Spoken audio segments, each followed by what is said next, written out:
मध्य प्रदेश में शिवराज सिंह चौहान मुश्किल में घिरते हुए नजर आ रहे हैं। मध्य प्रदेश के व्यावसायिक परीक्षा मंडल भर्ती घोटाले की आंच में अब कई बड़े नाम घिरते हुए नजर आ रहे हैं। कांग्रेस ने सीधे तौर पर इस घोटाले में मुख्यमंत्री शिवराज सिंह चौहान और उनकी पत्नी साधना सिंह का नाम उछाला है। कांग्रेस ने मुख्यमंत्री शिवराज सिंह चौहान की पत्नी साधना सिंह पर गंभीर आरोप लगाए हैं। कांग्रेस ने यह भी कहा है कि इस घोटाले में मुख्यमंत्री के रिश्तेदारों के साथ साथ कई सीनियर आईएएस और आईपीएस ऑफिसर्स शामिल रहे हैं। एमपी कांग्रेस प्रवक्ता के मिश्रा ने आरोप लगाते हुए कहा कि कॉल डिटेल्स के मुताबिक मुख्यमंत्री के घर से किसी महिला ने घोटाले में जेल गए मुख्य आरोपी कंट्रोलर पंकज त्रिवेदी और सिस्टम एनालिस्ट नितिन महिंद्रा को 139 बार फोन किया। इसके अलावा इस मामले में कांग्रेस ने उमा भारती का भी नाम घसीटा है और साथ ही इस जांच को लेकर भी सवाल उठाए जा रहे हैं। मध्य प्रदेश के मुखिया शिवराज सिंह चौहान, मध्य प्रदेश में बीजेपी के बड़े नेता कैलाश विजयवर्गीय और केंद्रीय मंत्री उमा भारती, इन तीनों नामों के जिक्र से आप ये समझ ही गए होंगे कि कितना बड़ा है मध्य प्रदेश का व्यापम घोटाला। अंदाजा लगाइए, महज 11 महीने में एसटीएफ ने 100 से ज्यादा लोगों को आरोपी बनाया है। मंत्री से लेकर आरोपियों तक प्रिंसिपल, छात्र और दलाल एक के बाद एक गिरफ्तारियां हो रही हैं। लेकिन ये एक ऐसा नेटवर्क जिसका ओर छोर अब भी नहीं मिल पा रहा है। कांग्रेस ने व्यापम घोटाले के बहाने आरटीओ कांस्टेबल भर्ती का मुद्दा उठाकर शिवराज सिंह चौहान की पत्नी साधना सिंह पर सवाल उठाए हैं। आरोप है कि आरटीओ कांस्टेबल भर्ती में 19 लोग भर्ती किए गए जो साधना सिंह के मायके महाराष्ट्र के गोंदिया के रहने वाले हैं। इसमें बड़े तौर पर दलाल, नौकरशाह, मंत्री, भाजपा के नेता, आरएसएस के नेता, शिक्षा और मेडिकल माफिया से जुड़े हुए लोग, जो आज कई लोग मंत्रियों के पार्टनर भी हैं। यही नहीं, कांग्रेस का आरोप है कि जिस अधिकारी को इन 19 लोगों के बारे में पूरी जानकारी थी उसका तबादला कर दिया गया। कांग्रेस का कहना है कि व्यापम घोटाले की सही तरीके से जांच हो तो सीएम का परिवार भी इससे नहीं बचेगा। लक्ष्मीकांत शर्मा, उमा भारती और राजभवन के कई लोगों का भी नाम इस फर्जीवाड़े में कांग्रेस ले रही है। बड़े घोटाले में एसटीएफ ने अभी तक 400 से ज्यादा बच्चे और उनके माता पिता को अरेस्ट किया है, जिनमें कई बड़े अधिकारी भी शामिल हैं। हालांकि एसटीएफ को जो कॉल डिटेल मिली है और जो तमाम उसने डेटा रिकवर किया है महिंद्रा की हार्ड डिस्क से, उसमें कई सारे बड़े लोगों के नाम है। इसमें राजभवन का भी जिक्र है, इसमें उमा भारती का भी नाम है और ये साफ लिखा हुआ है कि किन की अनुशंसा पर इन लोगों को नियुक्ति दी गई या फिर एडमिशन दिया गया। एसटीएफ ने उन बड़े लोगों तक अभी तक कोई कार्रवाई नहीं की। यानी ये कहा जा सकता है कि यदि एसटीएफ की जांच इसी रफ्तार से आगे बढ़ेगी तो ये मध्य प्रदेश सरकार के लिए बड़ी मुश्किल खड़ी हो सकती है। मध्य प्रदेश में प्री मेडिकल, इंजीनियरिंग, एग्रीकल्चर सहित सभी सरकारी नौकरी में भर्ती के लिए परीक्षा लेता है व्यापम। लेकिन पहली बार फर्जीवाड़े का खुलासा 7 जुलाई 2013 को हुआ। इंदौर क्राइम ब्रांच को सूचना मिली कि कुछ राज्यों से आए फर्जी छात्र किसी और के बदले मेडिकल एग्जाम दे रहे हैं। क्राइम ब्रांच ने छात्र को गिरफ्तार कर लिया और जांच में पता चला कि कई और लोग शामिल हैं। 2 और लोगों को गिरफ्तार किया गया। फिर भोपाल के बड़े डॉक्टर जगदीश सागर का नाम सामने आया। जगदीश सागर को गिरफ्तार किया गया तो पता चला ये बहुत बड़ा घोटाला है जिसमें व्यापम के कई बड़े अधिकारी शामिल हैं और जांच एसटीएफ करने लगी। एसटीएफ की ओर से जांच शुरू की गई तो पहले व्यापम का chief system analyst Nitin Mahindra को गिरफ्तार किया गया, फिर deputy system analyst Ajay Sen को गिरफ्तार किया गया और फिर व्याम के डायरेक्टर और exam controller Pankaj Trivedi jail पहुंच गए। इस आग की लपट तत्कालीन उच्च शिक्षा मंत्री लक्ष्मीकांत शर्मा तक पहुंच गए। इसके बाद तो कड़ी खुलती ही चली गई और फिर नाम आया ओडीएस ओपी शुक्ला का।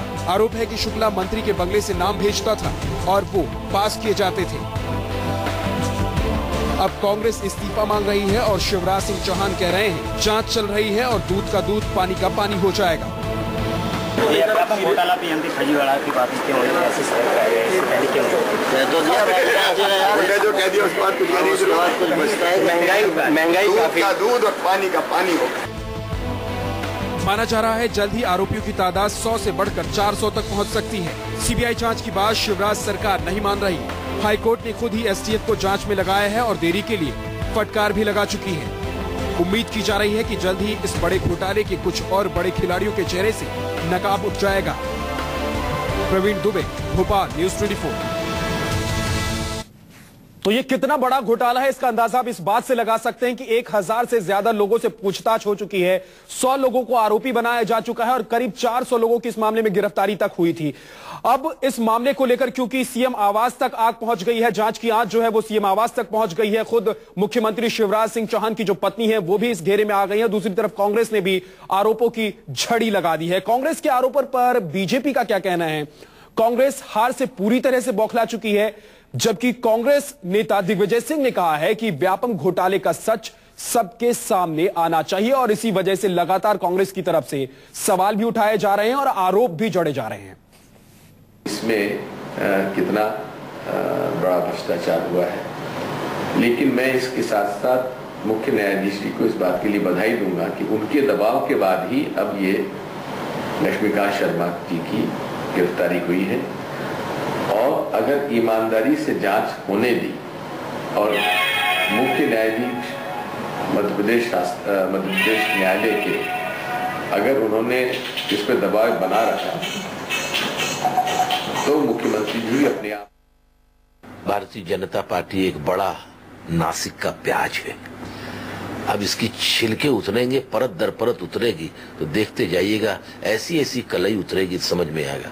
एक मंत्री केंद्र के बने हुए हैं जिन पर भ्रष्टाचार का नहीं बलात्कार का आरोप है, मेघवाल साहब, निहाल चंद जी।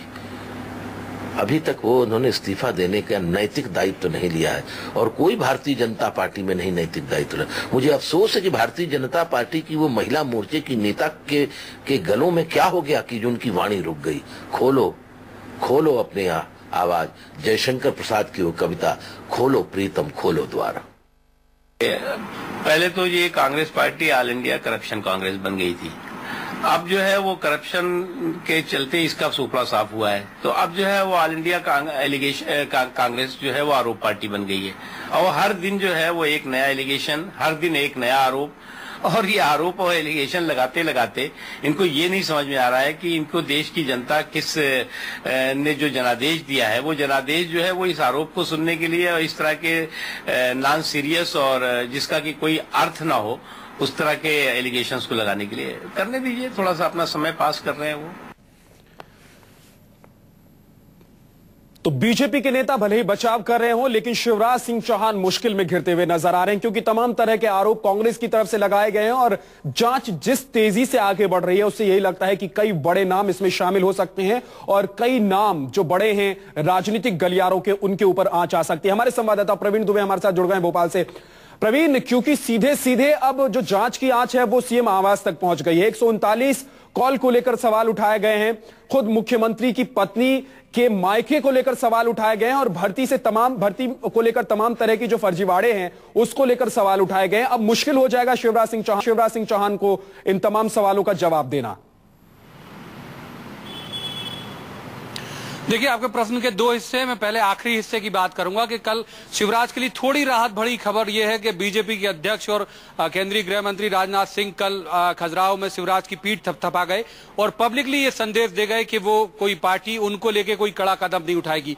उन्होंने कहा कि शिवराज बहुत अच्छा काम कर रहे हैं व्यापम मामले में और मुझे उम्मीद है कि वो बहुत अच्छे कड़े कदम उठा के और बहुत जल्दी पूरे जो खुलासे हैं उसको सामने ला देंगे। यानी उन्होंने पूरा इत्मीनान जताया कि उन्हें शिवराज से कोई दिक्कत नहीं है। तो ऐसा लगता है कि अभी कुछ दिनों के लिए शिवराज का संकट टला।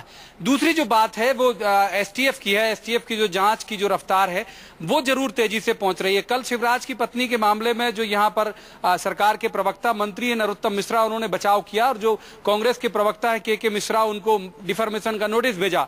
ये कहा कि वो माफी मांगे, नहीं तो उनके खिलाफ मानहानि की जाएगी या फिर वो सबूत सार्वजनिक करें। यानी अब अभी तक जो बीजेपी बैकफुट पर थी वो अब थोड़ी सी आक्रामक हुई है इस मसले में और जाहिर सी बात है कि सब कुछ हुआ है राजनाथ सिंह के वरदहस्त के बाद। जब पार्टी को लग गया कि ऊपर के जो आला नेता है वो उनके साथ हैं तो फिर बीजेपी फिर से आक्रामक हो रही है। लेकिन सब कुछ तय करेगा एसटीएफ की जो स्पीड है, एसटीएफ की जो इन्वेस्टिगेशन की जो फंक्शनिंग है उस पर सारा कुछ तय होगा। लेकिन प्रवीण, इस मामले में एसटीएफ पर भी कांग्रेस की तरफ से सवाल उठाए जा रहे हैं। कहा जा रहा है कि एसटीएफ की तरफ से जिस तरह से केस दर्ज करना चाहिए था, जिन धाराओं की तरफ केस दर्ज होने चाहिए थे, उन धाराओं के तहत केस नहीं दर्ज हुए, लिहाजा ये जो पूरा मामला है वो कमजोर हो गया है। जी हाँ, बिल्कुल। एसटीएफ के ने कुछ बहुत बड़ी बड़ी चूक की है। जैसे कुछ जो बच्चों को अरेस्ट किया गया, कल हमने उनसे बात की थी, उनकी सिर्फ कॉल डिटेल थे जो सिस्टम एनालिस्ट है महिंद्रा, उसके साथ बातचीत के। हालांकि उनका सिलेक्शन नहीं हुआ उन बच्चों का, उन्होंने कोई फ्रॉड नहीं किया, सिर्फ प्रयास जरूर फ्रॉड का किया था, तो उन्हें अरेस्ट कर लिया।